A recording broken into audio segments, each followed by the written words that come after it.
Hello everyone. तो आज हम 11th क्लास की फिजिक्स के चैप्टर नंबर फर्स्ट, सेकंड और थर्ड से रिलेटेड कुछ ऑब्जेक्टिव क्वेश्चन कंप्लीट करेंगे।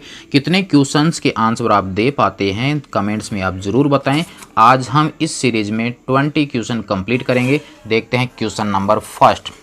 पिंडों के द्रव्यमान के कारण लगने वाला बल है। तो हम जानते हैं कि मास के कारण जो फोर्स लगता है वो हमारे पास में है ग्रेविटेशनल फोर्स, क्योंकि प्रकृति में मूल 4 बल होते हैं हमारे पास: नाभिकीय बल, गुरुत्वाकर्षण बल, विद्युत चुंबकीय बल और दुर्बल बल। हमारे पास नाभिकीय बल नाभिकीय कणों के कारण लगता है, विद्युत चुंबकीय बल आवेशों के कारण लगता है और दुर्बल बल जो है वो भी नाभिकीय कणों की प्रक्रिया ही होता है। गुरुत्वाकर्षण बल लगता है द्रव्यमान के कारण। तो सही ऑप्शन हमारे पास हो गया क्वेश्चन नंबर फर्स्ट का option B. Question number first complete. देखते हैं question number second. Question number second है कि एसआई पद्धति में मूल भौतिक राशियां हैं। तो प्यारे विद्यार्थियों, जो हमारे पास एमकेएस सीजीएस पद्धति है उसमें मूल मात्रकों की संख्या 3 होती है, जबकि एसआई पद्धति में हमारे पास मूल भौतिक राशियों की संख्या 7 और 2 पूरक राशियां हैं। तो सही आंसर हमारे पास में हो जाएगा ऑप्शन डी, टोटल संख्या 7। क्वेश्चन नंबर सेकंड आपका कंप्लीट। देखते हैं question number third. Question number third हमारे पास में है कि वर्नियर कैलिपर्स का अल्पतमांक होता है, और वर्नियर कैलिपर्स का अल्पतमांक होता है ऑप्शन बी 0.01 सेंटीमीटर। देखते हैं क्वेश्चन नंबर 4। क्वेश्चन नंबर 4 है कि 1 डिग्री में कितने आर्क मिनट होते हैं। तो 1 डिग्री में 60 आर्क मिनट या 60 मिनट होते हैं, और 1 मिनट में 60 सेकंड का कोण बनता है। तो 1 डिग्री में 60 आर्क मिनट होते हैं। तो ऑप्शन बी इसका सही आंसर होगा। देखते हैं क्वेश्चन नंबर 5। क्वेश्चन नंबर 5 हमारे पास में है कि पूर्व लगन 1 मेगा का मान होता है। तो 10⁻³ किलो के लिए, 10⁻⁶ मेगा के लिए होता है। तो सही आंसर होगा बी, 10⁻⁻⁶ माइक्रो और 10⁻⁹ जो होगा वो होगा गीगा। तो आंसर बी। देखते हैं नेक्स्ट क्वेश्चन। नेक्स्ट क्वेश्चन है कि एक गोले की त्रिज्या में प्रतिशत त्रुटि 2% है, तब गोले के क्षेत्रफल में प्रतिशत त्रुटि कितनी होगी। तो गोले का क्षेत्रफल होता है 4πr², जिसे हम दर्शा देंगे a से।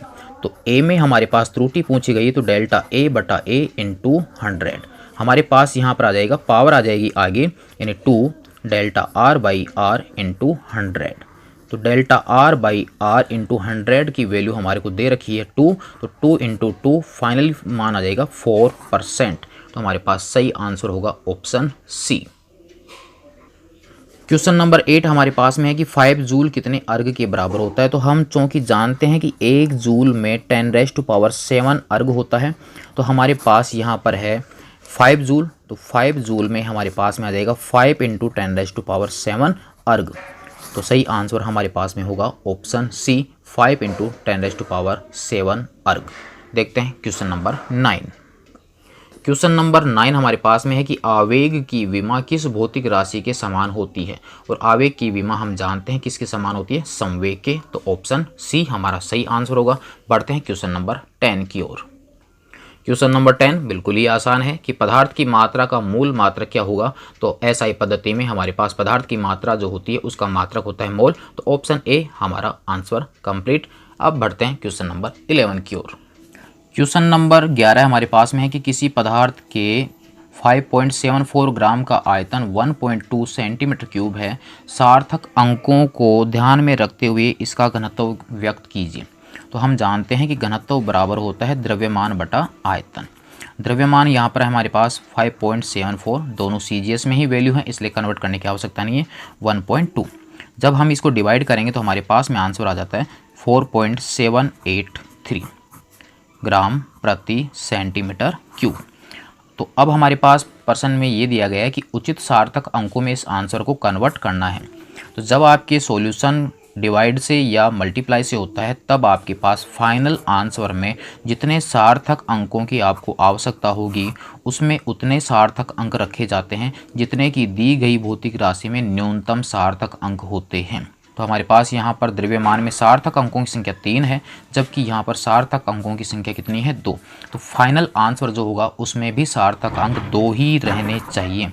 तो बाकी अगर एक्स्ट्रा आपके पद हैं तो उनको आपको पूर्णांकित करना होगा। तो देखिए 4.7 यानी ये 2 ही अंक रहने चाहिए। इसका मतलब 8 को यहाँ से क्या करना है, हमें पूर्णांकित करना है। 8 यहाँ से हटेगा, लेकिन 8 को यदि आप हटाना चाहते हैं तब वहाँ पर 8 5 से बड़ा है, इस कारण से इससे पहले वाले अंक में 1 की क्या होगी, वृद्धि। तो हमारे पास सही आंसर होगा 4.8। तो हमारा आंसर होगा 4.1 ग्राम प्रति सेंटीमीटर क्यूब। तो 4.1 यानी ऑप्शन सी आपके आंसर सही होगा। देखते हैं क्वेश्चन नंबर 12। क्वेश्चन नंबर 12 जो है वो तो बिल्कुल आसान ही है। कार्य का विमीय समीकरण पूछा गया है और उस कार्य का विमीय समीकरण हम जानते हैं m1l2t-2। तो ऑप्शन बी इसका सही आंसर होगा m1l2t-2। बढ़ते हैं आगे के क्वेश्चन की ओर। तो हम जानते हैं कि यहाँ पर प्रत्येक पद का जो विमीय सूत्र होता है या यूनिट जो होगा वो प्रत्येक पद का आपस में क्या होगा, समान होगा। तब हमारे पास यहाँ v बराबर a/t² तथा v का जो मान होगा वो किसके बराबर होगा, bt के। प्रत्येक पद का डायमेंशन फॉर्मूला या प्रत्येक पद की यूनिट जो होगी वो आपस में समान होगी। तो v at² के बराबर और v bt के बराबर। तो यहाँ से आप वैल्यू निकाल लीजिए a की, तब हमारे पास में आ जाएगा v/t² बराबर a और यहाँ पर हो जाएगा v/t बराबर b। यहाँ v और t के यूनिट रख लीजिए। तो v की यूनिट होती है मीटर पर सेकंड और t की होती है s²। s को जब ऊपर ले जाएंगे तो मीटर पर सेकंड क्यूब। तो a का यूनिट मीटर पर सेकंड क्यूब। इसी प्रकार से यहाँ से हल कीजिए, मीटर पर सेकंड और t का हो गया सेकंड। सेकंड जब ऊपर जाएगा तो मीटर पर सेकंड स्क्वायर, यानी मीटर पर सेकंड क्यूब और मीटर पर स्क्वायर। और सही आंसर अब आपको समझ में आ गया होगा, ऑप्शन ए हमारे सही आंसर होगा। क्वेश्चन नंबर 13 आपका कंप्लीट। देखते हैं क्वेश्चन नंबर 14। क्वेश्चन नंबर 14 है कि दूरी व विस्थापन में संबंध है। तो हम जानते हैं कि दूरी का मान हमेशा विस्थापन से बड़ा होता है तथा उसके बराबर भी हो सकता है। दूरी का मान कभी भी विस्थापन से छोटा नहीं हो सकता। तो सही आंसर होगा दूरी ग्रेटर देन इक्वल किसके, विस्थापन के। तो ऑप्शन देख लीजिए कौन सा सही होगा, ऑप्शन ए दूरी ग्रेटर देन इक्वल विस्थापन। देखते हैं क्वेश्चन नंबर 15। क्वेश्चन नंबर 15 है कि पथ लंबाई सदैव होती है। तो किसी भी पथ की लंबाई यानी दूरी की हम बात करें तो दूरी हमेशा होती है पॉजिटिव। तो सही आंसर हो गया प्यारे विद्यार्थियों, ऑप्शन बी। देखते हैं क्वेश्चन नंबर 16।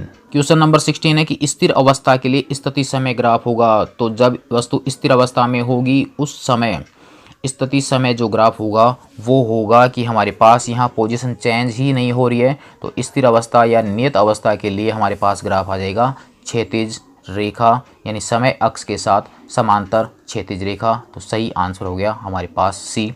देखते हैं क्वेश्चन नंबर 17। क्वेश्चन नंबर 17 में हमारे को एक ग्राफ दिया गया है जिसमें v और t के मध्य ग्राफ खींचा गया है। तब औसत त्वरण कितना होगा ये हमें पूछा गया है। तो औसत त्वरण का सूत्र हम जानते हैं प्यारे विद्यार्थियों, a बराबर होता है v2 - v1 और t2 - t1। तो ग्राफ से आप v2 और v1 ज्ञात कर लीजिए। तो ग्राफ का अंतिम बिंदु जो होगा वह अंतिम बिंदु हमारे पास v2 होगा, यानी 3। फर्स्ट ग्राफ का पॉइंट होगा वो आपके पास 1 होगा। तो इसका मतलब ये हो गया v1 यानी 1। एक्स अक्ष पे हमारे पास टाइम है तो टाइम का अंतिम बिंदु हो गया 4 यानी t2 4 और t1 हमारे पास में हो गया 0। तो हमारे पास में आ जाएगा 3 में से 1 को घटाएंगे तो हमारे पास आएगा 2 अपॉन में आ गया 4। तो हमारे पास में आ गया 1/2 मीटर पर सेकंड स्क्वायर। तो हमारे पास ऑप्शन फर्स्ट 1/2 मीटर पर सेकंड स्क्वायर ये इसका सही आंसर होगा। देखते हैं क्वेश्चन नंबर 18। क्वेश्चन नंबर 18 हमारे पास में है कि स्थिति समय वक्र की प्रवणता किस भौतिक राशि के बराबर है। तो हम जानते हैं कि स्थिति समय वक्र जब हम खींचेंगे x और t में तब खींचे गए वक्र की जो प्रवणता होती है वो प्रवणता यानी tan थीटा जो है वो बराबर होता है, यहाँ से हमारे पास x है यहाँ पर t है, तब इसका मतलब x में परिवर्तन और t में परिवर्तन और राशि किसके बराबर होगी, वेग के। इसका मतलब स्थिति समय वक्र की जो प्रवणता होती है वो प्रवणता होगी किसके बराबर, वेग के, यानी सही ऑप्शन होगा बी। बढ़ते हैं क्वेश्चन नंबर 19 की ओर। क्वेश्चन नंबर 19 है कि एक समान त्वरित गति में त्वरण होता है। तो एक समान त्वरित गति का मतलब ये होता है कि त्वरण का मान क्या होगा, इसमें नियत होगा। और त्वरण हमारे पास में होता है delta v by delta t, यानी हमारे पास वेग में जो वृद्धि होगी वो लगातार समान रूप से यदि होती है तब त्वरण का मान क्या होगा, समान। जैसे मान लीजिए हमारे पास में v का मान 10, फिर 20, 30, 40 और समय की पोजीशन हमारे पास में 0, यहाँ पर 10 सेकेंड, हमारे पास यहाँ पर है 20 सेकेंड, यहाँ पर 30। तो हमारे पास v2 minus v1, t2 minus t1। तो इसका आंसर होगा 20 माइनस 10, 10 में से 0 घटेगा, तब हमारे पास इस फर्स्ट पोजीशन के लिए आ जाएगा 10/10 बराबर 1। सेकंड की बात करें इन दोनों के लिए, तो हमारे पास 30 में से 20 घटाएंगे तो 10, 20 में से 10 घटाएंगे तो 10 बराबर कितना 1। इसका मतलब त्वरण 1, त्वरण 1। नेक्स्ट पोजीशन 40 में से 30 घटाएंगे 10, 10। फाइनल आंसर कितना 1। यानी इन सभी अवस्थाओं के लिए त्वरण का मान क्या है नियत। तब इस स्थिति में हमारे पास एक समान त्वरित गति में त्वरण होता है। त्वरण का मान हमारे पास प्लस में भी मान आ सकता है और नेगेटिव में भी मान आ सकता है। यदि प्रक्रिया हम विपरीत करते हैं, 30 में से 40 घटाएं, 20 में से 30 घटाएं, 10 में से 20 घटाएं, यानी हमारे पास यदि त्वरण पॉजिटिव आता है तो उसे हम त्वरण कहते हैं, और यदि त्वरण ऋणात्मक प्राप्त होता है तो उसे हम स्पेशल क्या बोलते हैं, मंदन। तो त्वरण का मान पॉजिटिव और नेगेटिव हो सकता है, और साथ में ए का मान कांस्टेंट भी रहेगा एक समान त्वरित गति के लिए। तो सही ऑप्शन हो जाएगा हमारे पास ऑप्शन डी, पॉजिटिव या नेगेटिव व साथ में कांस्टेंट। ये हो गया हमारे पास क्वेश्चन 19 कंप्लीट। एक क्वेश्चन और आपके सामने है, तो अब आप कमेंट्स में ये ज़रूर बताएं कि कितने क्वेश्चंस के आंसर आप स्वतः ही दे पा रहे थे। फिर देखते हैं लास्ट क्वेश्चन इस सीरीज का, क्वेश्चन नंबर 20। क्वेश्चन नंबर 20 है कि हमारे पास यहाँ पर दो वेक्टर क्वांटिटी दर्शाई गई हैं दो लाइनों के द्वारा, ए वेक्टर और बी वेक्टर। तो ये पूछा गया है कि ये सदिश जो हैं वो परस्पर किस प्रकार के हैं, विपरीत सदिश, असमान सदिश, शून्य सदिश या तुल्य सदिश। सदिश का मतलब ऐसी राशियाँ जिन्हें व्यक्त करने के लिए दिशा की आवश्यकता होती है, और यदि ये लाइनें दोनों आपके बराबर हैं तो लाइन जो होती हैं वो उस सदिश के मैग्नीट्यूड को दर्शाती हैं, जबकि तीर का निशान उसकी डायरेक्शन को दर्शाता है। तो प्यारे विद्यार्थियों, यहाँ पर दोनों लाइनों की लंबाई बराबर है, मतलब इन दोनों सदिशों के मैग्नीट्यूड समान है और डायरेक्शन भी सेम है। तो इस प्रकार के सदिश को हम एक समान सदिश या तुल्य सदिश कहते हैं। हमारे पास सही आंसर हो जाएगा डी, तुल्य सदिश। तो ये हो गए हमारे पास 11th कक्षा की फिजिक्स के कुछ ऑब्जेक्टिव क्वेश्चन। किस प्रकार के आपको क्वेश्चन लगे कमेंट्स में आप ज़रूर बताएं।